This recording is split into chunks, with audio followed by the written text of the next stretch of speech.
सत्य ही शिव है, शिव ही सुंदर है। देशवासियों, आज हम आज़ादी की 75वीं वर्षगांठ को मना रहे हैं।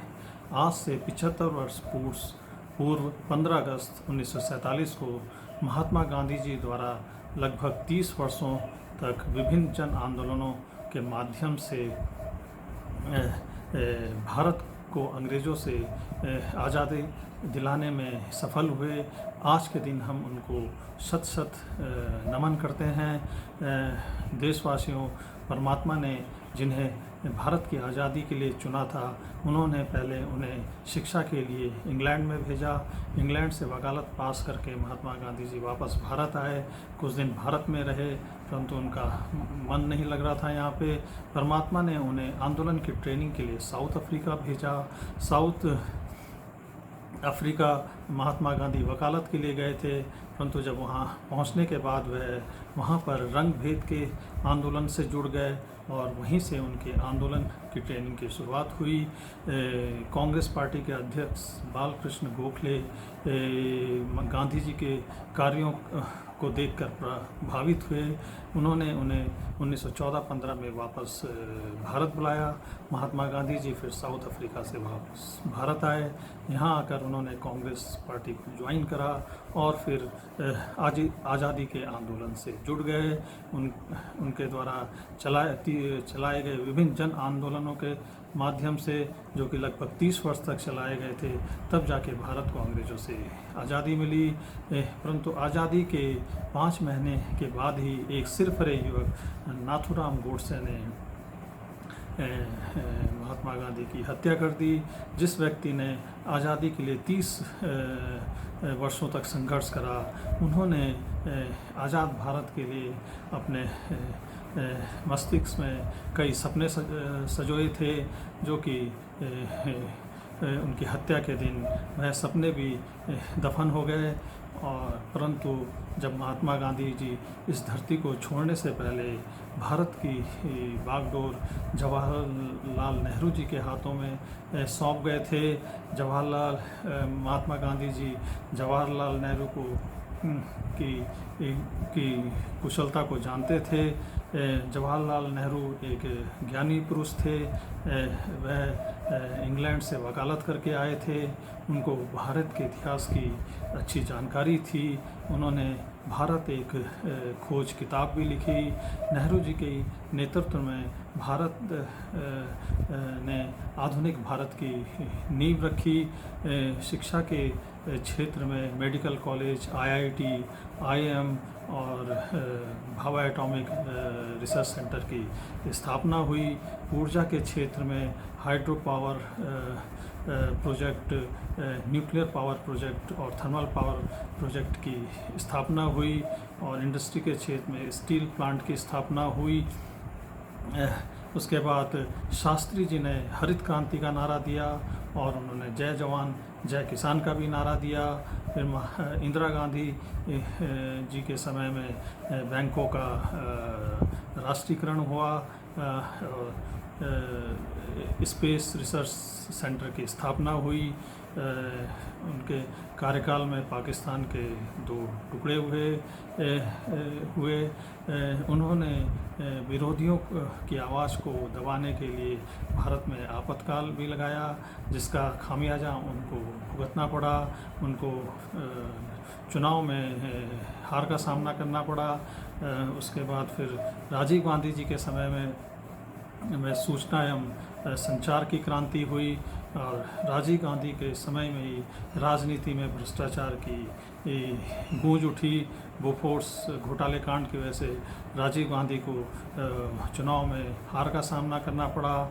और ये भ्रष्टाचार की गूंज तब से लेकर अब तक हर चुनाव में चलती है, लेकिन यह भ्रष्टाचार अभी तक कम होने के बदले बढ़ता ही चला जा रहा है। आज़ादी के 75 वर्ष बाद आज जो भारत हमें इन राजनीतिक पार्टियों ने दिया है, जिसमें 55 वर्ष कांग्रेस ने राज करा, लगभग 13-14 वर्ष भारतीय जनता पार्टी ने राज करा और 5-6 वर्ष अन्य पार्टियों ने राज करा। उसके बाद जो भारत हमें आज मिला है, उस भारत तो वह ऐसा मिला है कि उसमें जिसके पास धन है उसके लिए कोई कमी नहीं है। जिसके पास धन है वह विधायकों को खरीद कर जनादेश को ठेंगा दिखाकर विधायकों को अपने साथ मिला सकता है। जिसके पास धन है अगर वह नौकरी के लिए प्रयास कर रहा है तो वह परीक्षा में जो पेपर होते हैं वह लीक होते हैं उनको खरीद के परीक्षा उत्तीर्ण कर सकता है। जिसके पास धन है वह घूस देकर नौकरी प्राप्त कर सकता है और जिसके पास धन है वह घूस देकर कुछ भी अपना कार्य करा सकता है। इस तरह का भारत हमें 75 वर्ष के बाद मिला है और जो व्यक्ति ईमानदारी से अपना कार्य को कर रहा है वह अपने को ठगा हुआ महसूस कर रहा है, क्योंकि उसको घूस में को देने के लिए उसके पास धन नहीं है। इस तरह का भारत 75 वर्षों में इन राजनीतिक पार्टियों ने देश की जनता को दिया है। और जिस पुलिस का गठन अपराधियों को ख़त्म करने के लिए बनाया गया था, अपराधियों पे नियंत्रण करने के लिए बनाया गया था, वही पुलिस अपराधियों के साथ सांठ-गांठ कर लेती है, तो फिर ऐसे में कैसे अपराध इस देश में ख़त्म होंगे। जिस ईडी का गठन ड्रग तस्करी करके पैसा कमाने वालों पर नकेल कसने के लिए किया गया था, उन्हीं ईडी की छत्र छाया में आज भारत में ड्रग तस्करी का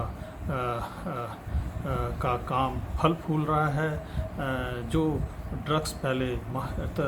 ड्रग्स का धंधा पहले महानगरों में होता था, अब वह भारत के नगरों से लेकर कस्बों तक पहुंच गया है। आज़ाद देश वह होता है जिसमें नागरिकों का कोई उत्पीड़न ना हो, लेकिन आज़ादी के 75 वर्ष बाद भी हम अंग्रेज़ों द्वारा बनाए गए कानूनों को ढो रहे हैं। अंग्रेज़ों ने भारतीयों के उत्पीड़न के लिए कानून बनाए थे और उन कानूनों को हम अभी तक ढो रहे हैं। हम अभी पूर्ण रूप से आज़ाद नहीं हैं। जब तक ये सारे कानून जो कि अंग्रेज़ों ने भारतीयों के उत्पीड़न के लिए बनाए थे वह ख़त्म नहीं होंगे, तब तक हम पूर्ण आज़ाद नहीं होंगे। देशवासियों, क्या भारतवर्ष इसी तरह से चलता रहेगा? अगर इसी तरह से चलता रहेगा तो एक दिन इस देश की बहुत दयनीय स्थिति हो गई। इन 75 वर्षों के बाद भी भारत में भ्रष्टाचार चरम पर है, बेरोजगारी चरम पर है, महंगाई भी चरम पर है और सांप्रदायिक तनाव भी चरम पर है। क्या भारत इसी तरह से चलता रहेगा? बिल्कुल नहीं। देशवासियों, भारतवर्ष एक क्रांति चाहता है। भारतवर्ष सामाजिक, आर्थिक और धार्मिक क्रांति चाहता है, तभी इस देश का भला होगा।